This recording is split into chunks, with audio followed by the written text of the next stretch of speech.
Pendakian perdanaku saat mengikuti sebuah petualangan menegangkan bareng dengan teman sekolahku. Gagasan pendakian ini karena kami libur sekolah akhir semester 2.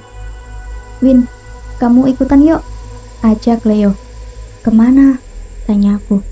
"Nanjak gunung, kita berempat, ditambah kamu jadi berlima," imbuh Leo. "Siapa saja emangnya?" Aku bertanya kembali. "Aku, Febri, Henny, Jessie, ditambah kamu," jawabnya. "Nanjak kemana emangnya? Kapan?" Kembali rentetan pertanyaanku. "Sumbing, lusa berangkat, ikut ya," seru katanya terucap. "Oke, aku izin orang tua dulu, kalau dapat izin ikutan deh," kataku sambil menutup obrolan di telepon itu. Sore itu aku mencoba berpamitan sama ibu juga ayah, namun masih menunggu mereka yang belum pulang menjenguk adikku yang sekolah di luar kota karena tinggal bareng tante di Jogja. Liburan kali ini pun dia tidak pulang, lebih asik liburan di sana katanya. Di kamar, aku sudah membongkar kembali peralatan outdoorku yang tersusun di lemari, mengeluarkan carrier, matras, sleeping bag, tenda, playset, trekking pole, kotak P3K, nesting, juga kompor. Tidak lupa kompas sama pisau lipatku. Beberapa aksesoris aku lap agar bersih, walaupun sama sekali tidak kotor. Malam itu, akhirnya ibu sama ayah pulang. Meski baru saja masuk rumah, aku sudah merengek meminta izin untuk mendaki dengan teman-teman sekolah. "Sama siapa saja sih, Win?" tanya ibu. "Leo, Febri, Henny, Jessie, berlima sama aku, Bu. Boleh ya?" Manjaku pun keluar sebagai jurus andalan. "Kalau mau mendaki, ajak tetangga tuh, yang sudah hafal gunung," sahut ayah yang kini duduk di sampingku. "Siapa?" tanyaku. "Itu Al, sama kakaknya," imbu ayah. "Ah, mana seru, dia saja umurnya jauh di atasku," jawabku. "Kamu nih ya Win, meski dia umur di atasmu, tapi dia lebih tahu soal naik-naik gunung gitu," ibuku yang mulai mengoceh. Sesaat aku hanya terdiam, menunggu persetujuan beliau berdua. Namun terlihat mereka hanya duduk menonton TV tanpa memberikan restu. Aku pun ikutan bengong sambil menunggu hal yang belum tentu diizinkan. "Gimana ya, boleh ya?" Kembali aku meminta izin. "Nanti ayah ke rumahnya Alzikra, bisa nggak dia atau abangnya nemenin?" Jawab ayah dengan tetap menatap ke layar TV. "Oke deh," kataku sambil berlalu masuk ke kamar. Meski satu desa setanah kelahiran, tapi nama laki-laki itu kurang akrab di telingaku, karena terpaut usia yang lumayan jauh dibandingkan dengan usiaku dan teman-temanku. Hanya mau nggak mau, daripada tidak dapat restu, bagus, iya kan, agar tidak gagal memuncak kali ini. "Malam Mas, lusa rencana aku sama teman-teman mau nanjak Sumbing, bisa temenin nggak?" Aku mengirim chat ke Mas Al.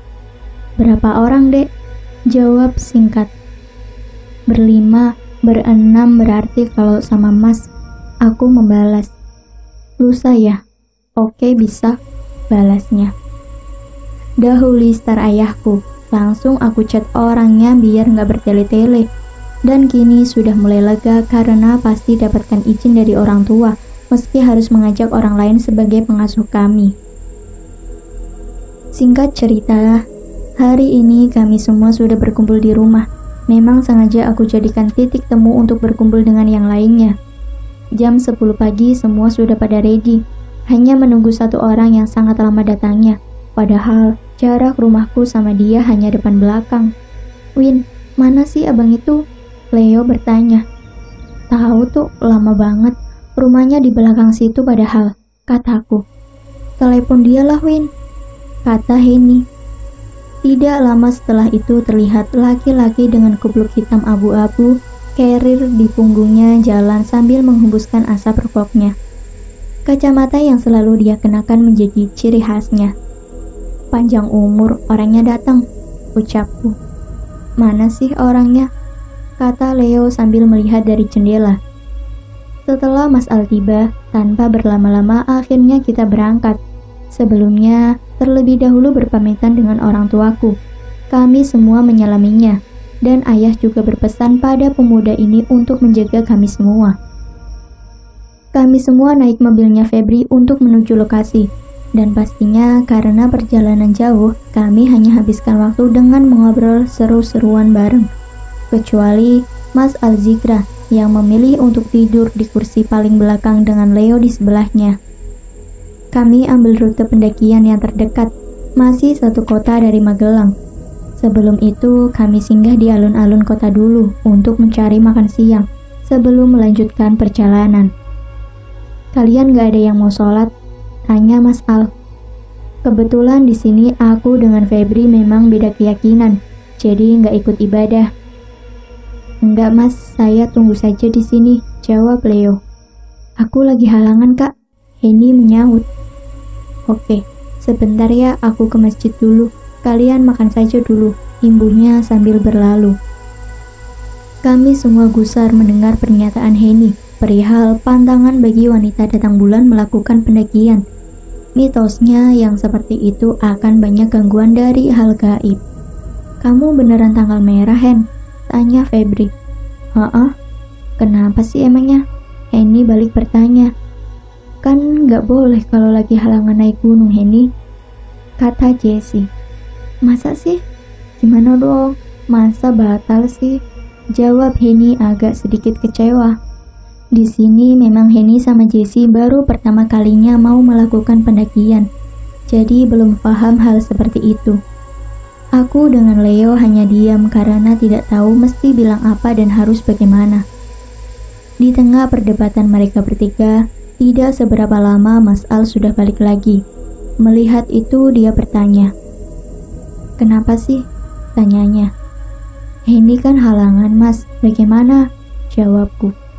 Oh, nggak apa-apa lah, asal fisik tetap dijaga, jangan sampai diem kalau sakit, katanya dengan santai.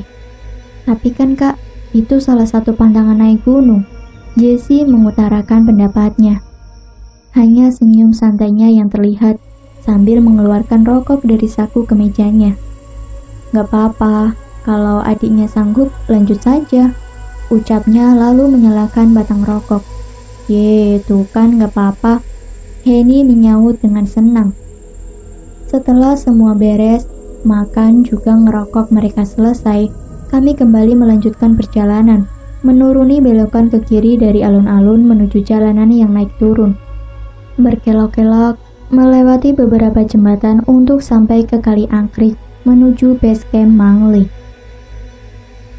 Kali Angkrik, jalan yang berkelok tajam membuat serunya perjalanan. Hamparan tebing menjulang tinggi, jurang dengan dasar sungai bebatuan menambah keseruan tersendiri kala meniti perjalanan ini. Cuaca kali ini pun sangat mendukung, cerah berawan. Langit berhias awan yang menggumbal bergelantungan menjadi lukisan semesta untuk memaknai rasa akan keindahan jagat. Ditambah keseruan kami yang berkelekar dengan riang. Laksana menuangkan kebahagiaan dalam benak masing-masing. Kita sebelum muncak enaknya menikmati pemandangan dulu yuk, ajakku pada yang lain. Di mana Win? Tanya Jessie. Di Kali Angkrik, sebelum base camp kan banyak, jawabku. Seru tuh, selfie dulu kita ya kan, imbu Henny. Namun di sini tanpa ada sautan dari para cowok, Febri masih sibuk dengan menyetirnya. Sementara dua laki-laki di kursi belakang pada tidur dengan telinga disumbat handset. Di desa dadapan juga keren, lihat saja entar. Tiba-tiba suara itu terdengar dari belakang. Siapa yang ngomong sih? Henny kepo. Itu Mas Al, jawabku. Matanya terbejam gitu, ternyata nyimak dia, kataku yang bikin kita bertiga tertawa. Perjalanan yang lumayan panjang ini membuat Febri merasa capek, jadi diputuskan untuk mencari sebuah warung di pinggir jalan untuk istirahat juga ngopi. Selain itu, kami juga harus buang air yang sedari tadi sudah ditahan. Dan dimulai dari sinilah misteri itu datang terjadi. Henny terlihat sangat pucat. Terlihat lebih diam, tidak seperti pas waktu di perjalanan tadi yang masih semangat ngobrol. juga riang bercanda. "Adik-adik ini dari mana? Mau kemana?" tanya ibu pemilik warung. "Kami dari Magelang, Bu, mau naik gunung," jawab Leo dengan ramah. "Hati-hati Mas, kalau naik Sumbing jangan sembrono," ibunya sambil menyodorkan kopi pesanan kami. Selain itu, mobil kami juga diintip oleh kakek-kakek tua yang mengenakan sarung lusuh, baju batik warna coklat. Orang itu entah berapa kali memutari mobil seakan mengamati sesuatu. Lalu tidak lama dia menghampiri kita. "Itu mobil siapa?" tanyanya. "Punya saya, Pak," jawab Febri spontan. "Ada setannya," imbuh kakek itu. Mendengar pernyataan itu, kami hanya diam, dan tidak lama terlihat Mas Al keluar dari toilet dari dalam warung. Melihat kakek itu entah seperti orang yang sudah dikenal, dia langsung menjabat tangan orang tua aneh itu, juga mencium tangannya seperti sungkem kepada orang tua.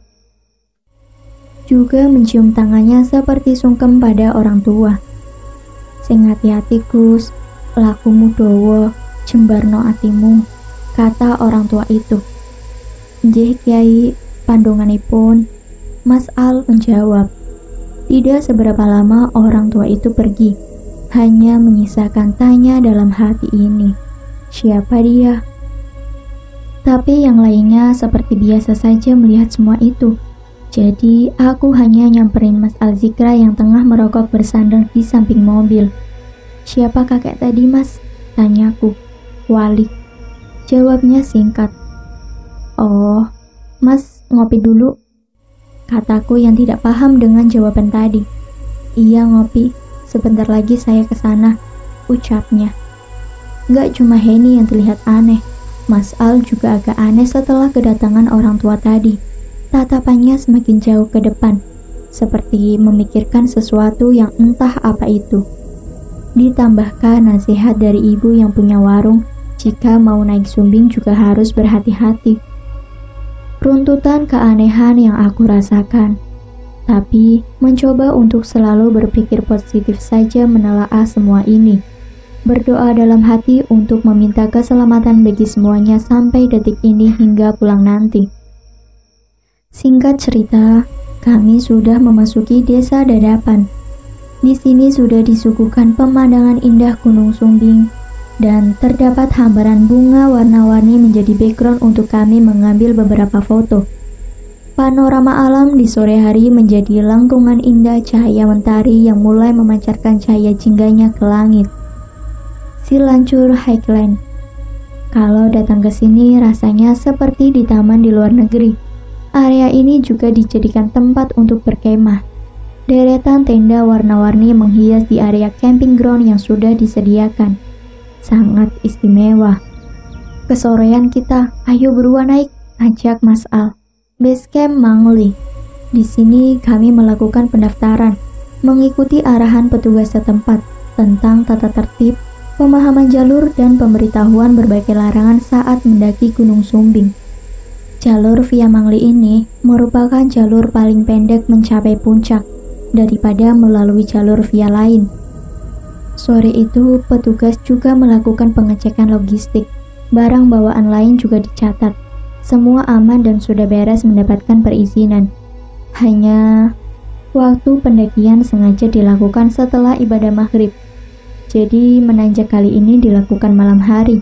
Tentu akan membawa kesan misteri dalam perjalanan. Terlihat juga banyak rombongan lain yang masih duduk santai menikmati kopi hangat dengan pemandangan yang indah. Gelak tawa riuh mereka menghidupkan area base camp ini. Kami juga tidak kalah seru, menikmati ujung senja dengan bercanda ala kami.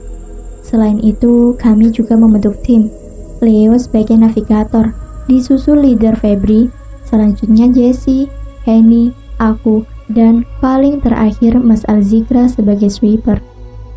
Kumandang azan maghrib terdengar dari masjid yang letaknya di atas pos pendaftaran. Kami semua pun berbondong-bondong ke arah masjid di tengah perkampungan warga. Aku, Febri, juga Henny hanya menunggu yang lainnya ibadah. 15 menit semuanya sudah berkumpul kembali. Mulai jalan kita, ajak Febri. Kumpul dulu, berdoa bersama dulu, imbuhku. Lalu kami berenam membentuk lingkaran dan memanjatkan doa menurut keyakinan masing-masing. Setelah semua selesai, dimulailah perjalanan awal pendakian kali ini. Mumpung masih ada warung, ada yang mau beli lagi nggak? Tanyaku pada yang lain. Aku beli pembalut dulu lah ya, takut kehabisan, kata Henny. Aku juga mau nambah beli air mineral lagi, Leo menyahut. Di sebuah warung terakhir yang tidak begitu lengkap bahan jualannya, kami menambah kebutuhan yang ada dan yang diperlukan saja. Menyusuri jalan yang masih sangat luas dan enak, kami masih mengobrol sambil jalan. Di depan sana juga rombongan para pendaki masih terlihat santai berjalan. Keriangan dengan gambaran semangat terlihat di wajah-wajah kami, kecuali Henny yang terlihat pucat. Hen, kamu kelihatan pucat banget, kataku. Nggak apa-apa kok Win, hanya mulus sedikit aja, jawabnya. Kalau kamu merasa nggak kuat, jangan dipaksain, bilang saja, imbuh Jessie berkata. Iya ya, kuat kok, Henny berkata dengan menunjukkan semangatnya. Ujung desa sudah kami tinggalkan. Di sini kami mulai melintasi ladang perkebunan milik warga. Petakan persawahan yang bertingkat-tingkat menghias dengan pantulan cahaya rembulan yang terlihat separuh lebih di atas langit. Jalur setapak yang terbuat dari cor-coran semen ini menuntun kami terus melangkah sampai di ujung area pos 1 yang menjadi pembatas antara ladang dengan hutan. Di sini kami beristirahat, meluruskan kembali pinggang juga betis yang sudah mulai mengeras karena perjalanan. Udara dingin tidak membuat kami semua bermandikan peluh yang membanjir di seluruh tubuh.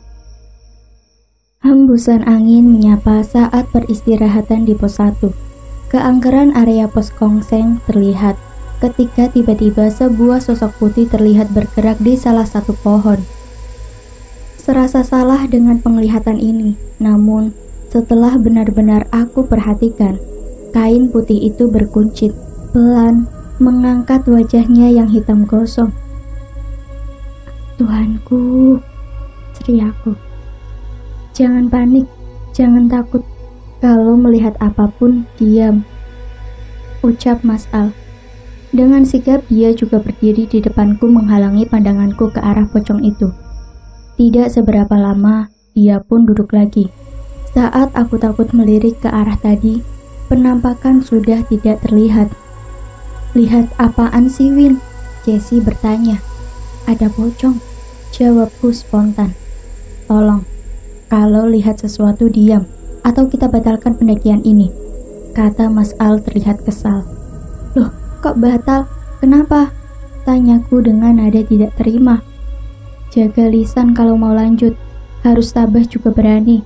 Alam memiliki aturan masing-masing, Dik, ucapnya memberitahu. Mendengar itu kami semua terdiam. Sepertinya bukan hal yang baik untuk berargumen dengan ego. Memang sangat benar apa yang dikatakan laki-laki di sebelahku ini. Jika bertamu, maka harus mengerti seperti apa tuan rumah yang akan dikunjungi.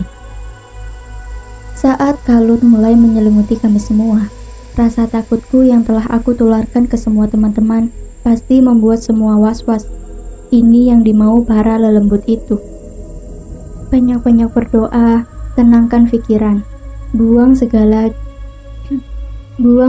pikiran juga rasa takut. Mas Al membuka obrolan. Iya mas, maaf ya, ucapku. Nggak apa-apa Dik, wajar kalau tadi masih merasa emosi karena tekanan hawa lain. Imbuhnya sangat tenang. Bismillah, semoga senantiasa diberi keselamatan untuk kita semua, ucap Leo. Amin. Serentak kami mengaminkan. Semua kini sudah kembali tenang. Aku juga kini mencoba melupakan pocong tadi, melanjutkan perjalanan kali ini karena sudah semakin malam. Gerbang hutan rimba telah menanti. Serasa magis memanggil dengan seruan gaibnya. Menatap jalur gelap dengan pepohonan yang besar dan ditumbuhi akar-akar yang mencuat antara bebatuan juga tanah.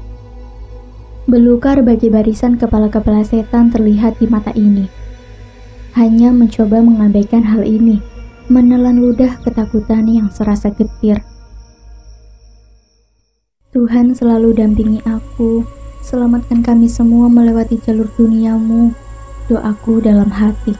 Barisan sudah ditentukan, ini posisiku nomor 2 dari belakang, dan ada Mas Al paling belakang menjaga kami semua yang berada di depan. Terjalnya jalan menanjak dengan bebatuan ini sangat menghabiskan tenaga. Terbentur juga dengan daya magis hutan ini yang semakin menambah habisnya energi. Sesaknya nafas, juga panasnya dada sudah mulai aku rasakan. Rasanya ingin berteriak meminta istirahat sejenak untuk mengatur nafas dan meletakkan karirku yang semakin berat terasa. Saat memikirkan itu, belum sampai tuntas, Henny terjatuh tersungkur tertindih tasnya. Namun lama terdiam dia, hanya menggerakkan tangan juga kaki, seolah ransel kecil berisi logistik itu menjadi beban di tubuhnya. Awas, permisi, kata Mas Al.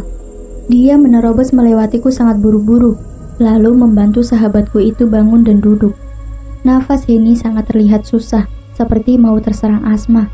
Keringatnya bercucuran banyak, dengan kelopak mata sayu dan wajah yang memucat. Minta air tolong, kembali ucapan Mas Al-Zikra meminta. Ini Mas, Febri memberikan air mineral. Dengan membacakan doa, lalu meniupkan ke dalam botol air itu.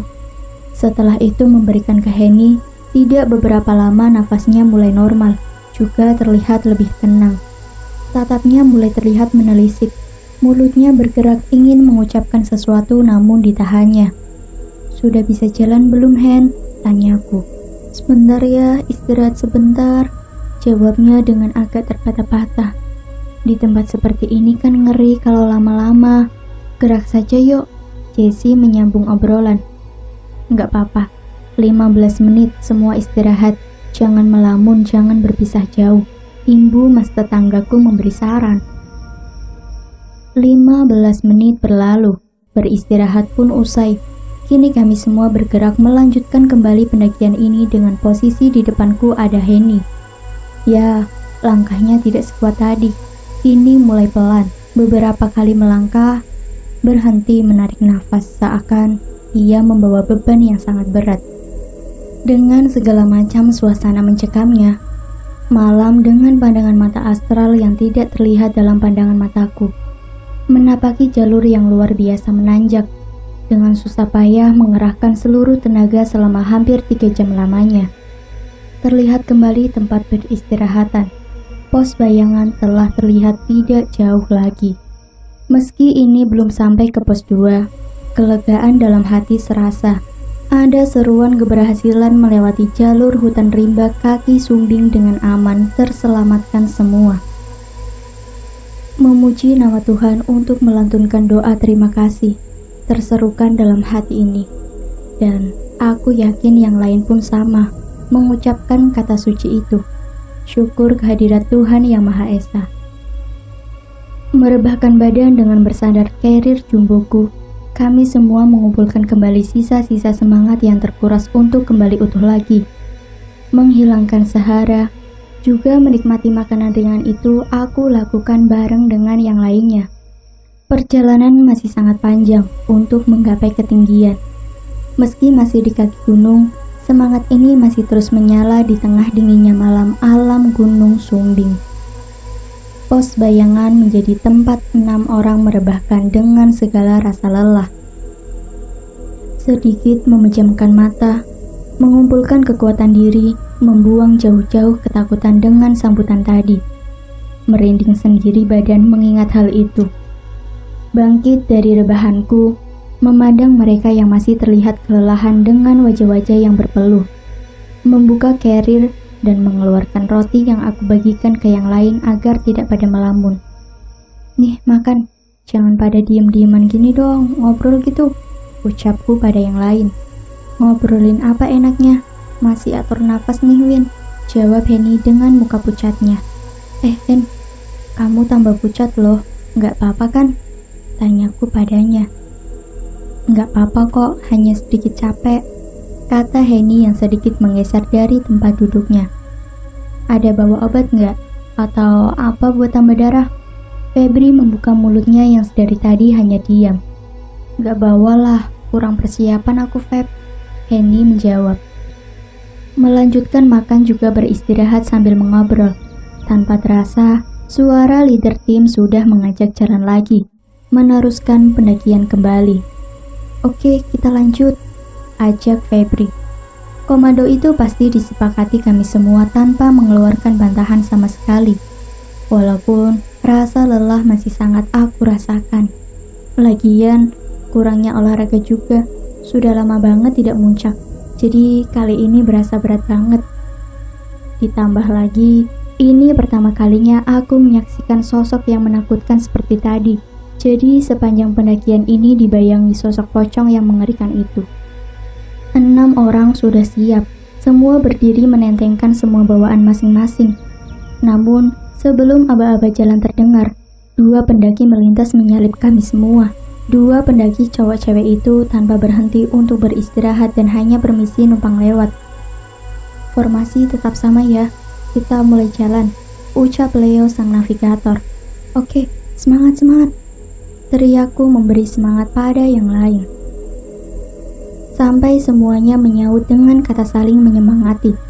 Hanya 1 orang yang sedari tadi tanpa suara. Mas Al memang lebih banyak diam, juga hanya mengikuti alur perjalanan ini, tanpa bertanya ataupun mengeluarkan pertanyaan, membuka mulut saat dia mau saja. Orangnya kurang asik, enggak kayak yang lainnya, meski capek tetap berusaha ngobrol dan memberi semangat satu sama lain. Kembali menembus dinginnya malam yang gelap, mengandalkan sorotan headlamp juga insting semata, mengesampingkan pikiran negatif, mengalunkan doa dalam hati tanpa terputus sedikit pun. Setelah menapaki perjalanan kurang lebih 1,5 jam, sampailah di pos 2, pos yang sebenarnya, pos Siruwet. Di sini juga sudah banyak pendaki yang beristirahat. Beberapa tenda juga berdiri di area ini. Mungkin bagi mereka pendaki yang santai tidak terburu-buru. Kalian beristirahatlah, kumpulkan botol kosong. Di atas ada sungai. Aku nanti ambil air. Siapa mau temani? Terdengar suara tetanggaku ini. Nah, gitu dong mas, ngomong, jangan diem aja, sahutku. Hanya senyuman terlihat sebagai jawabannya. Kata sahutannya hanya hening bagai angin yang lewat saja. Nih botolku, aku temenin mas, jawabku. Karena yang lain sama sekali tanpa jawaban. Setelah semua menyodorkan botol kosong, lalu botol itu diikat dengan tabang purusik warna hitam yang dikeluarkan dari dalam carrier Mas Al-Zikra dan membawanya sambil melirik ke arahku sebagai ajakannya. Aku pun buru-buru bangkit dan menyusul langkahnya, tidak lupa membawa senter sendiri untuk penerangan jalanku. Namun yang dibilang di atas sana ada sungai, ampun, ternyata berjalan saja menghabiskan waktu hampir 20 menit baru menjumpai sumber air itu. Tunggu sebentar, saya ambil air. Kalau mau cuci muka atau minum gak apa-apa, serunya padaku. Oh iya mas, jawabku. Melihatnya mengisi botol-botol kosong itu, aku hanya membasuh muka, merasakan dinginnya air pegunungan ini, meresap masuk ke dalam pori-pori di wajahku. Beberapa kali membasuh muka. Saat membuka mata, di seberang sungai, seperti sosok kuntilanak khas mengenakan daster putih lusuh dengan rambut hitam panjangnya. Tangannya terlihat melambai ke arahku. Gak usah takut. Suara Mas Al yang justru membuatku terkejut. Mas, lihat juga, tanyaku penasaran. Abaikan saja. Mata batin kamu sudah dibuka dengan sosok yang menindih Henny di bawah tadi, imbuh katanya. Hah? Serius mas? Tanyaku dengan heran. Lihatlah sekeliling, suruhnya. Karena rasa takut juga penasaran, mataku akhirnya menelisik ke semua arah. Dan, wow, banyak banget penampakan yang membuat aku terjengkal terduduk. Astaga, itu semua? Tanyaku tanpa mampu aku lanjutkan. Gak apa-apa, gak usah takut. Anggap semua itu tidak kamu lihat, Dik. Mas Al memberitahuku. Dengan rasa takut, berkali-kali memejamkan mata berharap semua kuntilanak itu hilang. Namun, usahaku sia-sia, justru semakin bertambah banyak terlihat. Mulai jelas wajah-wajah menakutkan itu terlihat oleh mataku. "Mas," ucapku sambil melambaikan tangan, namun kepala dengan tubuhku tidak sanggup bergerak. "Tatap saja, kontrol ketakutanmu, biasakan itu, Dek. Lawan semuanya," ucap laki-laki yang kini tengah jongkok di sebelahku. Terus menatap ke arah lelembut yang bermunculan itu, mengikuti setiap arahannya, sampai semua kembali normal aku rasakan. Badan ringan, dan bisa aku gerakkan dengan leluasa. Meski terlihat berbagai wajah menyeramkan itu, namun serasa biasa saja kini terlihat. Serasa ada kelegaan dalam hati ini, menggugur sendiri rasa ketakutan yang dari dulu menjadi beban dalam pikiran. Jika makhluk halus itu sangat mengerikan, bisa mencekik, menakut-nakuti seperti di film horor. Meski rasa takut itu ada, tapi tidak seseram waktu pertama kali melihat. Dan memang harus dengan keberanian melawan mereka. Mereka merasakan ketakutan manusia, maka itu yang akan dijadikan kekuatan mereka untuk mendekat.